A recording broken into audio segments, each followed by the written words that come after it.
I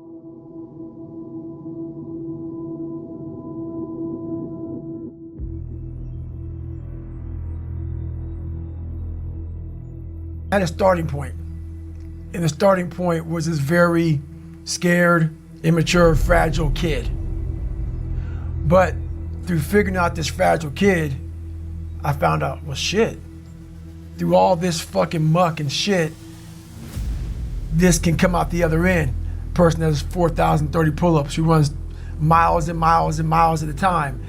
But we all have these abilities, not just to run and do pull-ups, but these abilities that once we go back into our dark holes that a lot of us have. A lot of us come from, insecurities, a lot of issues, but we don't want to visit that place. Place is scary. Place is something that we want to forget about. I had the courage, finally, to go back in there and organize that shit.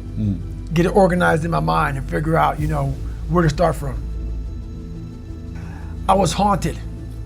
So we all have these voices in our head. We like to not listen to them. The one that comforts us and keeps us nice and warm and cuddly and gives us cookies and milk at nighttime and shit, we like that voice. That voice, the one we want to always hear, which is why people don't like to listen to me a lot. Some people do, some people don't. The only thing that changes you is being real. So basically, I had to have the courage to go back in it because nothing was getting done. I kept on going to that nice cuddly voice in my head saying, you know what? You don't need to do this. That's too much work, man. You've earned this. You deserve this. And that mentality got me to 297 pounds, fat, out of shape. To me, a loser. To me, making $1,000 a month and making a ton of mistakes. Because mistakes happen on the easy side of life. You take the easy road, the easy path, there's a lot of mistakes over there. The hard journey, you don't make too many mistakes over here because it's too hard. You don't want to repeat it. So it's challenging. I don't enjoy it. It's necessary. Yeah. It's necessary. So every morning I wake up, it's not just about working out, but for me, working out has been a very big part of my mental growth. So for me, if I am not challenging myself every day, and I swear to God, people will not believe it, I was over almost 300 pounds twice in my life. A person that does that twice in his life does not enjoy cardiovascular activity, okay? Yeah. So people can put anything they want to in their head. I did realize one thing. The things I don't enjoy that I still do, that's where growth is at. And that's, for me, the only place growth is at, is in that very uncomfortable, in that uncomfortable zone. Yeah. So I have to visit it every single day. So for instance, today I woke up and I just got to London and I don't know where to run here. It's very difficult to run around this place. So someone said, hey, you can run around out here, like around this 1 mile block. And I'm like, you know what? I'm not doing that. So I went down to the gym and there's this like crazy elliptical trainer, but it's not a normal elliptical trainer. It's one that you like almost self-power. So I got on that thing and I realized, man, this shit sucks. And after like 2 minutes, I'm like, I don't want to do this. So right then I realized, it looks like we're gonna be here for a while. So I did that for 2 hours and 45 minutes. Yeah. So I'm not saying do that, but that's something I did today. Once my mind said, you know what, let's not do this today. I said, well, since my mind went there, I redirected and said, just for having that weak thought, we're gonna be on here for a while. Punishment, maybe not be the right word. Yeah. I want my mind to know who's in charge. So for the better part of 26 years, my mind was in charge of me. Yeah. Which is why I made all these horrible decisions. Once you take control of your mind, you start making decisions for yourself versus your mind making decisions for you. Yeah. We all have these two voices. For me, my routine is every night I stretch out. And I stretch out for 2 or 3 hours every single night without fail. Yeah. And while I'm stretching out, I'm thinking about my plan for the next day. And I'm thinking about all these different obstacles that may come up.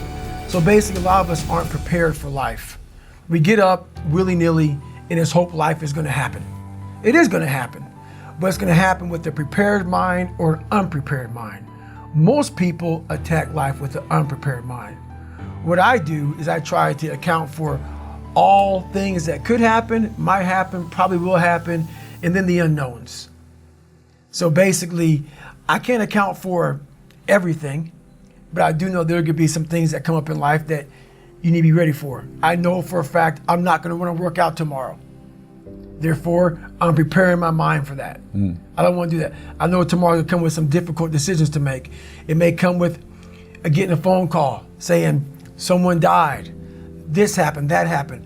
I'm always preparing myself, not in a morbid way, but just like, look, man, be ready for life. Don't let life just start attacking you left and right. Make sure that you start to build a mental armor so then you're ready for life. And that comes with a very physical way, and the physical helps out the mental. I realized at a young age how to change myself was through discipline. And the military didn't teach me that. It was something I realized I had zero discipline, zero self-discipline. And I realized I have to start developing this. And I started really because I was horrible at reading and I was horrible at writing. I have so many learning disabilities, it's not even funny. So I just sit down at the table and spend so much time in this, reading and writing and learning. And that kind of translated over to my self-discipline with working out. So that's where it started. I started when I was about 16 years old and said, well, I have a 4th grade reading level. You know, let me go ahead now and start really focusing because I'm not gonna get in the military because I gotta pass the test. It's more important to own your weaknesses. You got to really triple down on those, man. Because why? You want to become a full human being. We like to run away from weaknesses. Like for instance, if you're good at running, all you want to do is run. If you're great at reading, you have several books. But we don't do those things that we're not good at. So for me, I realized, shit, man, like I keep on running away from these things I'm not good at. I have to dive into these things. I have to become one with these things. And that's what happened. And so I own them both. Yeah. And I talk very openly about them both. Can't do it. There may be some days I get up with poopy pants and I'm like, you know what, man? Fuck this, man. Like, what am I training for? Yeah. I have no race on the docket. Why am I having this such a structured life? Why? And I'm like, you know what? I'm good. I'm done. I retire every day. Yeah. I'm done with this shit. And I sit around and I say, okay. And then this is my thought process. So you want to be normal.